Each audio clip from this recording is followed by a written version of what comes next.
오늘 주신 말씀 통해서 예수님의 제자가 되려는 사람들, 이런 제목으로 하나님 말씀을 전하겠습니다. 마태복음을 비롯해서 여러분, 우리가 마태복음, 마가복음, 누가복음, 요한복음, 이것을 우리는 사복음서다 그렇게 이야기를 하죠.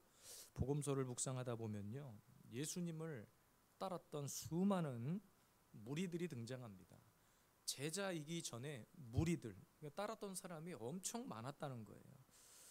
어떤 사람은 기적을 보고 따랐을 수 있고요, 어떤 사람은 말씀 한 편을 듣고 설교 한 편을 듣고 가슴에 막 불이 올라서 따랐던 사람들도 있겠죠. 우리 예수비전 세움교회 나오신 성도 여러분들도 어떻게 나오셨는지는 모르겠지만 어떤 관계를 맺고 나오셨을 수도 있고, 나와 보니 말씀이 너무 좋아서 계속 나오실 수도 있고, 이곳에 나오면 놀라운 기적이 일어나서 나오시는 분들도 있고, 어쨌든 여러 가지 이유로 교회 나오실 수도 있겠죠. 요한복음에 보면 우리가 잘 아는 니고데모라고 하는 사람도 바리새파 서기관, 굉장히 나름의 지위가 있었던 사람입니다. 그런데 다른 무리들과 달리 이 니고데모라고 하는 사람은 예수님 앞에 나와가지고 영적인 이야기를 막 던졌어요.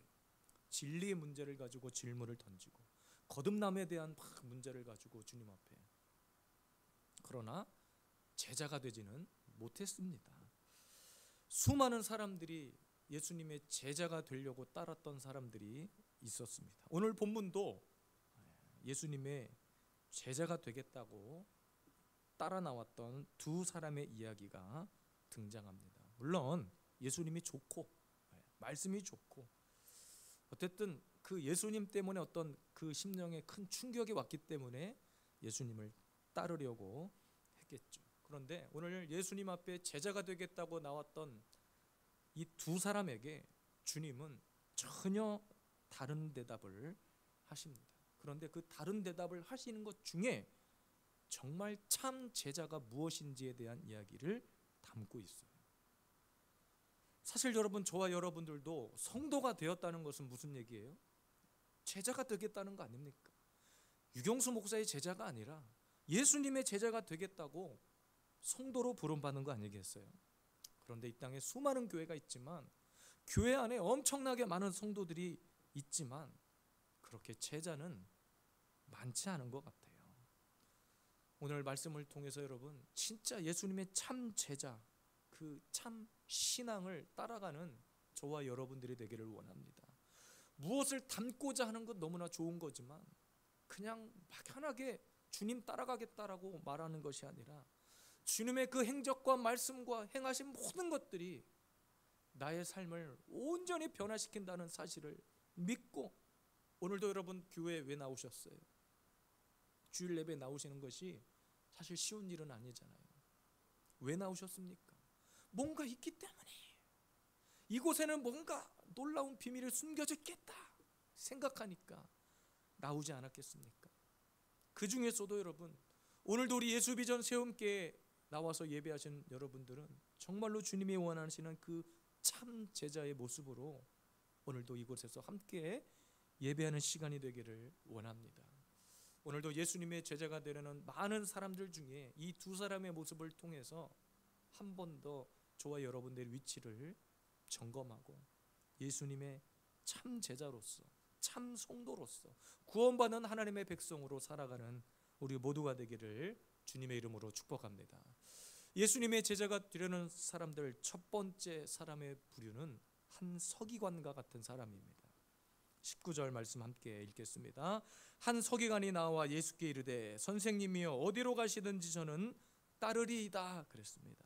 여러분, 제자는 무엇보다 자신의 생각을 비우고 어떤 시간이라든지 배움이라든지 모든 것을 인도하는 자, 그 스승의 뜻대로 살아가는 것, 그리고 그렇게 움직이는 사람을 말합니다. 그런데 오늘 본문의 서기관은요, 그것과는 조금 거리가 멀었던 것 같아요. 당시 서기관이라고 하는 위치는 엄청난 교육을 받은 엘리트 사람이에요. 엘리트 집안입니다. 종교적으로나 뭐로 보나 상류층에 속해 있는 사람이에요.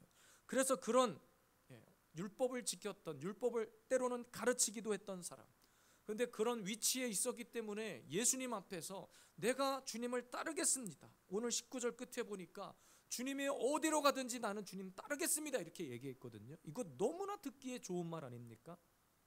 그리고 서기관이라고 했던 당시 그 위치에 있었던 사람이 예수님 앞에 이 정도 얘기했으면 그래, 너 정도는 나 따라도 돼. 사실은 이렇게 주님이 말씀하셔도 돼요. 그런데 그런 위치에서의 결단을 주님이 당연히 받아줄 거라고 생각하는 것 자체가 뭐였냐?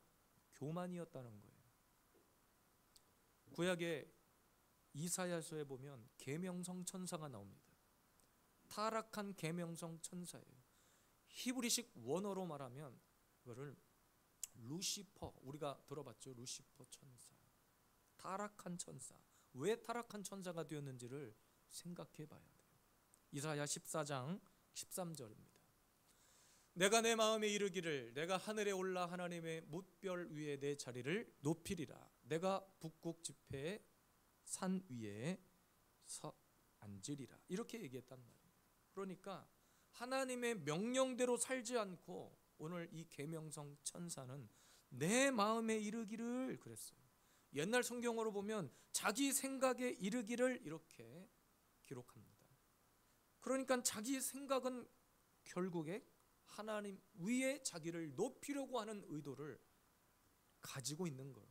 이것이 교만이고 성경은 분명히 얘기합니다. 교만은 패망의 선봉이다. 그러니까 오늘 이 본문의 한 서기관이 예수님 앞에 어디로 가든지 내가 주님 따르겠습니다, 내가 주님 제자가 되겠습니다라고 얘기한 것은 예수님의 뜻을 묻지도 않고 그냥 자기의 의지대로 결정해버리는 거예요. 이런 사람은 육적인 성향이 아주 강한 사람입니다. 교만이에요. 이것은 하나님의 뜻을 묻지도 않고 그냥 이 사람의 성격과도 연결이 되는 거예요. 내가 서기관 정도 되기 때문에 이 정도 위치에서 주님 앞에 얘기하면 먹힐 거야. 지금 이런 의도를 가지고 주님 앞에 나왔다는 거예요. 그러니까 여러분, 우리가 교회에서 봉사를 하고 섬기는 것도 이런 사람들이 많단 말이에요. 묻지도 않고 그냥 자기가 생각하고 자기가 결정해서 그냥 무턱대고 봉사라는 이름을 가지고 하는 사람들이 많아요. 반드시 제 경험에 비추면 이런 사람들 120% 시험 듭니다. 어떤 분이 교회에다가 화분을 갖다 놨다고 치십시다. 좋은 의도에서 갖다 놓으셨을 거예요. 그래서 막 복도에다가 막 화분 갖다 놓고 꽃을 막 이렇게 갖다 놨을 거예요. 근데 어느 날 제가 교회를 들어오다가 보니까 저 위치보다는 조금 더 위치가 나은 것 같아요. 그래서 제가 화분의 위치를 옮겼다고 쳐요. 그 화분을 그 자리에다가 놓고 섬겼던 그분은 교회에 들어오는 순간 125% 시험에 듭니다. 왜? 자기가 좋은 대로 그 자리에 화분을 갖다 놨는데 목사님이 옮겨버렸다는 거예요.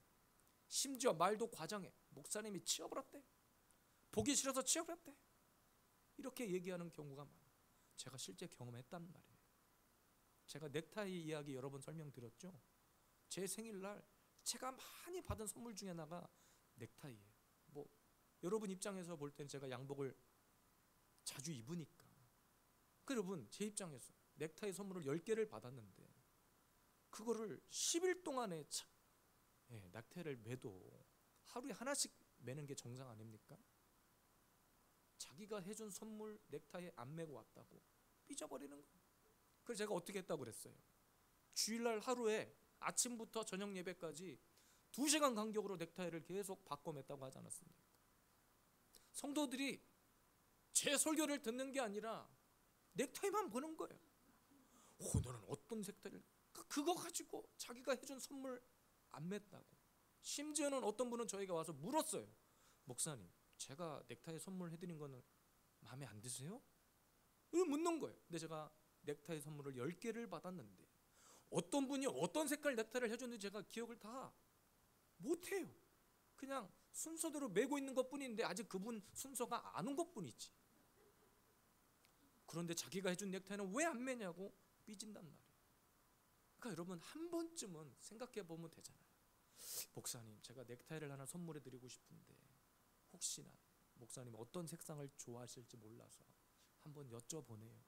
이러면 지금 꼭 그렇게 하라는 얘기가 아니라 넥타이가 차고 넘칩니다. 저는 안 하셔도 돼요.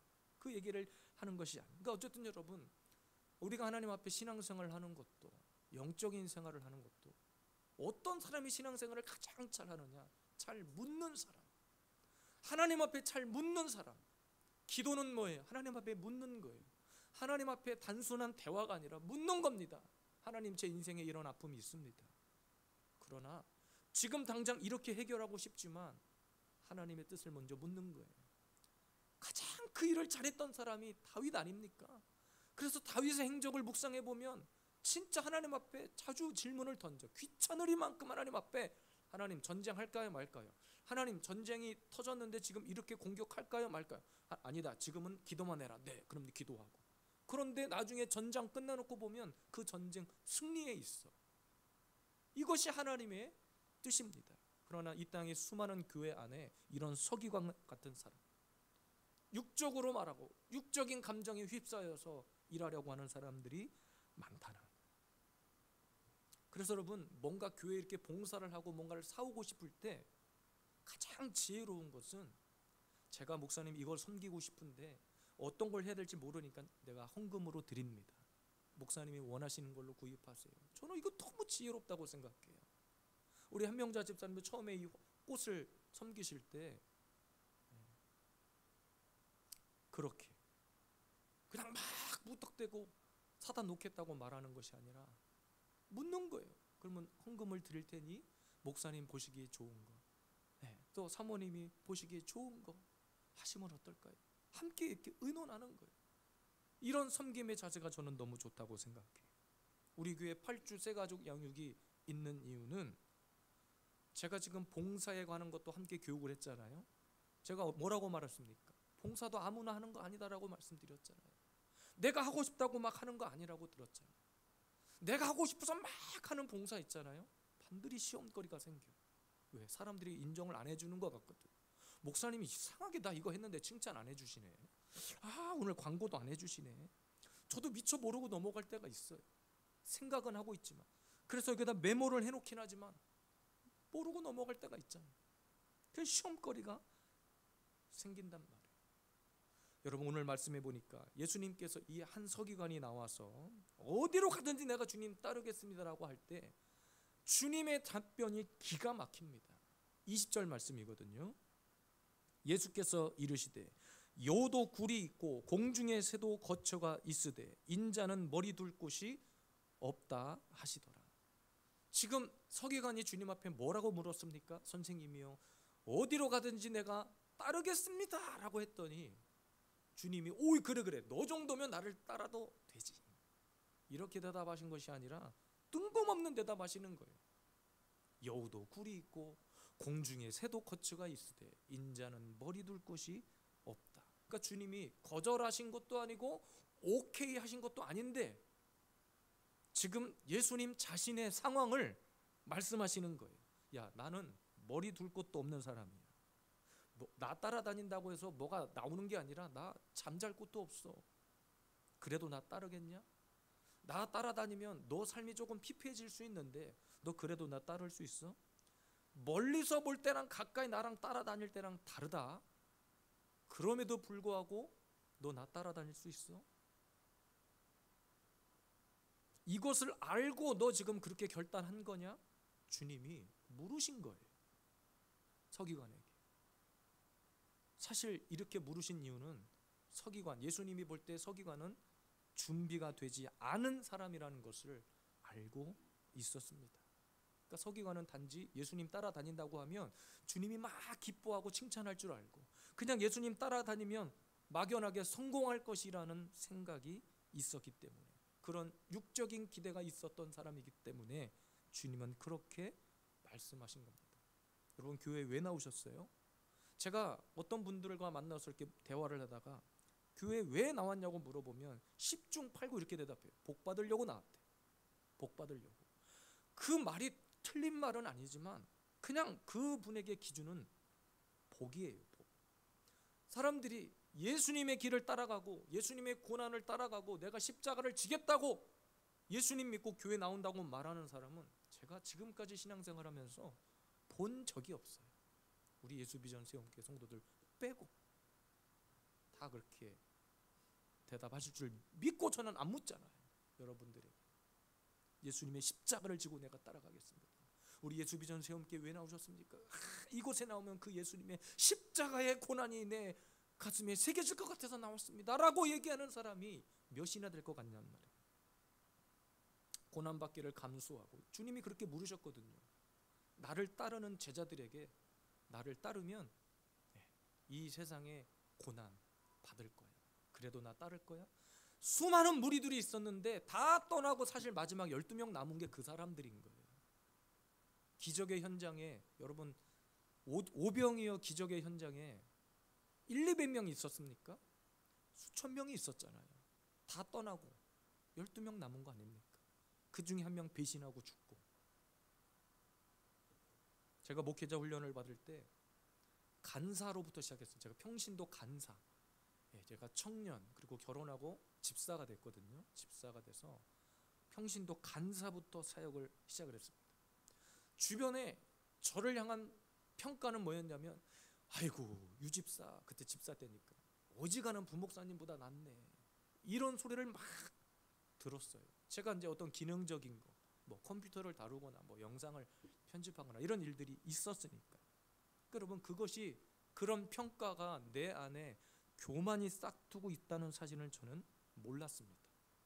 그리고 제가 시간이 지나서 평신도로 시작을 했지만 신대원에 입학을 하니까 사람들이 그때부터 전도사님 이렇게 부르는 거예요. 엊그저께까지 교회 집사였는데 어느 날 전도사님 부르니까 막 어깨 뽕이 들어갈 대로 들어가는 거예요. 이러고 다니는 거예요. 그리고 처음 담임 목사님 앞에서 담임 목사님 항상 부교육자가 설교를 하면 요 앞에 앉아 계셔요. 그리고 설교를 할 때는 설교 원고를 한 장 딱 담임 목사님 책상에 올려놓고 올라가서 설교를 합니다. 처음 설교를 하는 거예요. 담임 목사님 앞에서. 엊그저께까지 집사였다니까요. 근데 갑자기 전도사가 돼서 설교를 하라고 하니 뭘 알겠습니까마는 옆으로 이렇게 서당계 3년이면 풍어를 읊는다고 평신도로 있으면서 본 거예요. 부목사님들이 어떻게 설교를 하는지. 그리고 설교 원고를 어떻게 작성하는지 그냥 견두질로 보고 배운 거예요. 그리고 설교를 했습니다. 설교 딱 끝나고 담임 목사님이 찬양대실로 저를 딱 부르셔요. 죽었구나 이제. 끌려가면서 이제 큰일 났구나. 설교 죽 썼나 보구나. 딱 갔더니 담임 목사님께서 유전도사 너 설교 참 잘한다. 깜짝 놀란 거예요. 왜? 너 설교 참 잘한다. 내가 너 키워줄게. 난리가. 뽕이 어떻게 됐겠어요? 이 뽕이 이만큼 나왔던 뽕이 더 이만큼 나온 거예요. 제가 그날 새벽 예배 끝나고 우리 어머니 권사님한테 전화를 했어요. 어머니, 목사님이 이러이러 하신대. 내가 너 신학교 3년 졸업할 때까지 학비 대주겠다. 기적입니다. 신학교 가보니까 전도사님들이 학기마다 그 학비를 내지 못해가지고 신대원 가보면 기도굴이 있거든요. 1년에 2번 그 기도굴이 만석이 되는데 등록금 낼 때 일주일 전부터 기도굴이 주야 주소서 등록금을 주소서 전도사님들이 이래요. 근데 저는 3년 동안 담임 목사님이 학비 대주겠다. 뽕이 어떻게 되겠어요? 이 뽕이. 그 제가 기고만장했겠죠. 제 마음속에 교만이 싹트는 줄 모르고. 그리고 본격적으로 전도사 때부터 훈련을 받았습니다. 불같은 성격의 목사님이에요. 제가 평신도로 볼 때하고 이제 교회 직원이 돼가지고 이제 부교육자가 돼서 담임 목사님 보시니까 완전 다른 사람인 거예요. 막 성질이 막 불같고 막 던지고 설교 한번 가르친 대로 안 하면 원고를 찍고 던지고 이것이 설교냐 너는 사기꾼이다. 별의별 소리를 다 듣고 그리고 선교센터를 관리하는데 맨날 풀만 뽑으라고 그러고 자갈 깔라고 그러고 내가 무슨 노가다꾼인가. 그런 시간들을 3년 넘게 버틴 거예요. 중간에 여러 번 저희 어머니 잘하실 거예요. 나 여기 교회 사임해야 되겠다. 여러 번 그랬습니다. 도저히 안 되겠다. 내가 지금 목회자 훈련을 받는 것인지 풀법으로 여기 들어왔는지. 그리고 제가 모셨던 담임 목사님은 책을 집필하시는 분이어가지고, 근데 그분이 컴퓨터를 못 하셔요. 손으로 쓴 원고를 주면 그거를 다 쳐야 되는 거예요. 예배 시간에 담임 목사님이 설교를 하면 저는 뒤에 앉아서 노트북을 펴놓고 그거를 실시간으로 딱딱딱딱 받아 쳐야 되는 거예요. 예배를 제대로 드렸겠냔 말이에요. 뒤에 앉아가지고 참고 견뎠습니다. 그것이 훈련이 되고 있다는 사실은 그때는 전혀 몰랐어요. 근데 제가 이렇게 지금 설교를 하고 있는 거, 목회를 하고 있는 거 생각해 보니까 그때 받은 훈련 제가 지금 200%를 써먹고 있는 거예요. 제가 하는 설교가 그냥 나오는 것이 아니라 그때 했던 그 치열한 훈련 가운데 나오는 거예요. 아마 제가 그때 참지 못하고 다 때려친다고 그랬으면 아마 그냥 저도 어두 교회 그냥 평신도로 그냥 평범하게 살고 있었을 수 있습니다. 예수님의 제자가 된다는 것 있잖아요. 날마다 예수님께 물어야 돼 그랬어요. 그때 제가 모셨던 담임 목사님이 제일 좋아했던 것은 본인한테 찾아와서 의논하는 것을 제일 좋아하셨어요. 의논하는 것을. 근데 제가 아까 말씀드렸죠. 불같은 성격이셨기 때문에 뭘 궁금해서 가서 물어보려고 해도 혼날까 봐, 뭐 또 원고 찢어버릴까 봐 못 가는 거예요. 그러니까 뭔가 대충 이 정도면 마음에 들어 하시겠지 하고 해서 결과물을 갖다 드리면 여지없이 갖다 집어 던지셨단 말이에요. 근데 나중에 알고 보니까 저한테 그러시는 거예요. 유전우사, 제발 나한테 좀 물어라. 물어. 나중에는 큰맘 먹고 몇 사소한 건데 가서 막 상의를 드리고 심지어 전화를 드리고 그랬어요. 근데 나중에 이런 말씀하시는 거예요. 이거 봐봐. 네가 나한테 저렇게 전화를 해서 물으니까 얼마나 좋아. 목소리 톤이 너무 평안해지시는 거예요. 그땐 몰랐어요. 무서워서 못 다가갔거든요. 불이었어, 불. 뭘 배웠다고 제자가 아니라 내 생각을 내려놓고 오직 그 스승의 가르침과 스승의 그 시간과 그 스승이 원하는 대로 삶을 사는 것이 제자입니다. 오늘 한 서기관은 그것을 무시하고 자기의 위치, 자기의 지위를 내세워서 이쯤 정도 되면 주님은 오케이 하실 거야? 라는 생각으로 주님 앞에 나아갔던 거예요. 오늘도 여러분, 성도로 부름받은 여러분들께서 이 교회에 나와서 예배드리는 것, 신앙생활하는 것, 봉사하고 섬기는 모든 것들이 여러분의 의지와 여러분의 욕심이 아니라 하나님이 원하시고 하나님이 기뻐하시고 하나님이 인도하심 따라서 오늘도 이 교회에서 예배하고 신앙생활하고 섬기고 질서 안에 순복하는 우리 모두가 되기를 주님의 이름으로 축복합니다. 두 번째입니다. 첫 번째가 조금 길었지만 두 번째는 짧아요. 두 번째 부류는 먼저 아버지를 장사하려는 사람이 있었습니다. 첫 번째는 한 서기관 같은 사람이었죠. 두 번째는 아버지를 장사하려는 사람. 21절입니다. 제자 중에 또 한 사람이 이르되 주여 내가 먼저 가서 내 아버지를 장사하게 허락하옵소서 그랬습니다. 잘못 해석하면요 여러분, 뭐 예수님은 아버지 장례식도 못 치르게 하신다냐, 무슨 이런 분이 다 있다냐 이렇게 생각하실 수도 있겠습니다. 그러나 당시 그 중동 팔레스타인의 문화를 이해할 필요가 있어요. 당시는 아버지가 죽으면 자식에게 유산을 물려주는 거예요. 자, 그런데 오늘 본문의 상황과 그것을 연결해 보면 예수님을 따르고는 싶은데 아직 아버지가 언제 돌아가실지 모르는 거예요. 그렇기 때문에 우리 아버지가 돌아가시고 나고 내가 유산 상속 다 받고 받을 거 다 받고 정리가 되면 그때 주님 따르겠다는 거예요. 이해가 되십니까? 오늘 본문의 상황이 이런 사람한테는 어떤 나쁜 의도는 아닌데 뭐가 바뀐 거예요? 우선순위가 바뀐 겁니다. 돈 받을 거 다 받고 내가 이 땅에서의 이 세상에서의 삶이 다 정리가 되면 할 만큼 다 하고 살아볼 거 다 살아본 뒤에 주님 따르겠다는 거예요. 우선 자신의 일을 먼저 처리해 놓고 따르겠다는 겁니다. 그러나 여러분, 여전히 이 사람에게 예수님의 대답은 뭡니까? 22절입니다. 예수께서 이르시되 죽은 자들이 그들의 죽은 자들을 장사하게 하고 너는 나를 따르라 하시니라. 따르라고 했는데 그 따르려고 했던 사람의 질문에 대한 답을 이렇게 하신 거죠. 그러니까 죽은 자들은 세상 사람들, 즉 세상 사람들로 하여금 세상 물건을 가지게 해라. 그러니까 세상 사람들에게 맡겨진 일은 세상 사람들이 하게 하고 너는 그런 유산 같은 거 신경 쓰지 말고 나를 따르라. 세상의 것, 네가 말하는 그 세상의 유산, 돈, 세상의 물질은 우리 것이 아니다. 그 이야기를 하는 거예요. 그러니까 유산 받을 때까지 기다려 달라는 사람의 문제는 주님을 따르겠다고 말은 하면서 내 안에 아직 우선순위가 예수님이 아니라 말씀이 아니라 이 땅에 머물러 있는 사람을 말하는 거예요. 봉사도 하고 교회도 섬기고 교회 일도 하고 싶고 예배도 드리고 싶다니까요. 그런데 먼저 오늘 돈 이거 가게 먼저 문도 좀 열고 가게 먼저 오신 손님부터 좀 정리 좀 하고 교회 나와서 예배 드려야 될 시간인데 먼저 좀 이 일 좀 해놓고 먼저 이것 좀 해놓고 좀 할게요. 잠깐만 기다리세요. 목사님이 신방에 왔는데 목사님 잠깐만 좀 기다려보세요. 제가 먼저 지금 제가 이거 좀 해놓고 목사님 나중에 좀 들으세요. 잠깐만 기다리세요. 마치 이런 식이에요. 진정한 유산이 예수님이라는 것을 주님은 우리에게 가르치고 있는 거예요. 예수님이 우리의 유산이고 예수님이 우리의 보배고, 그러니까 세상의 것을 못 가져서 소송하고 싸우고 다투고 그럴 시간에 주님 따라오라는 거예요.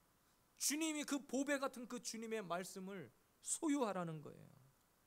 예수님을 가졌으면 그것으로 족하다. 세상 것과 어찌 예수님을 비교할 수 있겠냐. 지금 주님은 그렇게 이야기하고 계신 거예요. 여러분, 우리가 잘 아는 그 12 제자들 있잖아요. 오늘 본문에 등장한 그 두 사람과 달리 결국에는 다 버리고 따랐던 사람이에요. 우여곡절의 삶이 있긴 했지만 결국에는 뭘 결단했느냐?